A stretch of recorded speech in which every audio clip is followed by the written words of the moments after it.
Putin bad news. The war in Ukraine is going badly for Russia.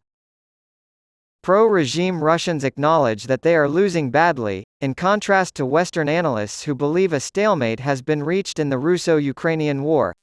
Pro-regime Russians acknowledge that they are losing badly, in contrast to Western analysts who believe a stalemate has been reached in the Russo-Ukrainian war. There are two pieces of evidence that support this claim.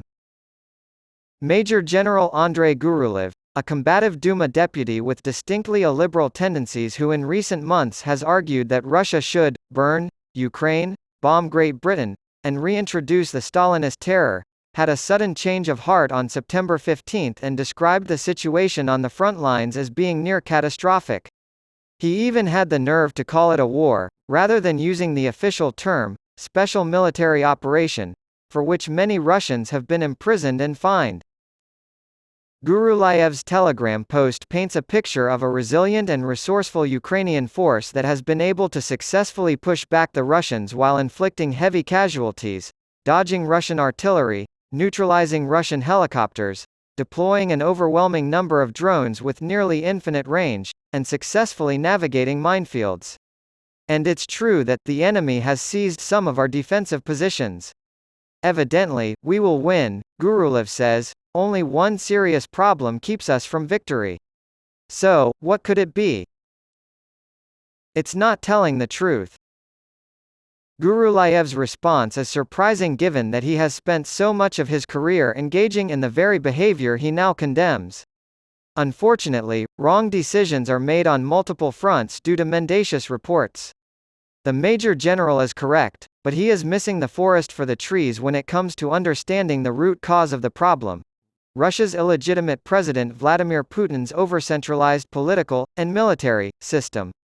In modern Russia, as in the Soviet Union and the Russian Empire before it, the best way to get ahead is to lie about things.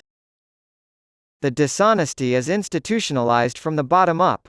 Russia's decision-makers, Putin included, have a false, sugar-coated picture of events on the ground by the time it reaches the corridors of power. That's why he thought an invasion of Ukraine would be so simple. Stopping the lying is only part of the solution. Putin's top-heavy fascist regime can only be defeated by toppling it and replacing it with something resembling democratic accountability.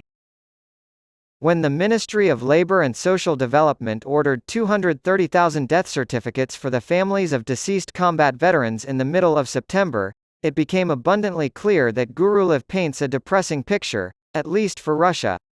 In May of 2023, it placed an order for 23,716 certificates, up from 5,777 the year before.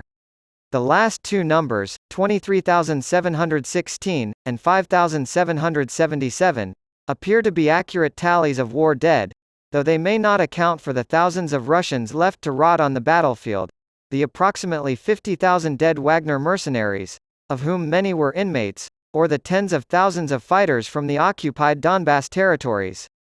The first number, 230,000, could represent the actual number of fatalities or a prediction of future fatalities. Let us now engage in a bit of cautious guesstimating. The death toll was confirmed to be 29,493. A rough estimate puts the number of Russian casualties at around 140,000, including the 10,000 who have been abandoned to rot, the 50,000 Wagnerites, and the additional 50,000 Donbassites. Let's assume that only half of the 230,000 recently ordered death certificates are for Russian citizens who have actually died, and the rest are for future use. An additional 140,000 dead Russian soldiers would bring the total to 255,000. An estimated 274,000 Russian lives have been lost, according to Ukrainian estimates. The exact number of Russian casualties is unknown, but it is likely to be between 150,000 and 275,000. Neither a Russian victory nor a standstill on the battlefield can be inferred from these figures. When combined with Gurulev's despair, they show that Western analysts and policymakers who give Ukraine no chance of winning are, quite simply, wrong. Actually, success might be less distant than we think. Ukraine need only maintain its current course of action, which entails weakening Russian military infrastructure, liberating territory slowly but surely, killing Russians, and discouraging the morale of the survivors. The Kremlin's desire to implement a second, much larger mobilization makes sense. Russia is losing soldiers at an alarming rate, and replacements are scarce.